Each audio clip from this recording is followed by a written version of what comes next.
Notification ఇచ్చి 2 ఏళ్లు దాటిన కొలిక్కిరాని ఏఈ అభ్యర్థుల అంశం. మంత్రులకు అధికారులకు వినతి పత్రాలు ఇచ్చిన ఫలితం లేకుండా పోయిందని అభ్యర్థుల ఆందోళన.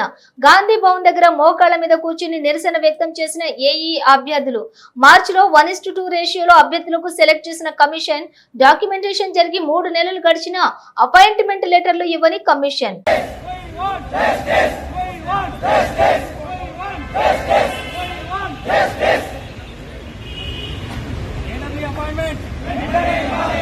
appointment.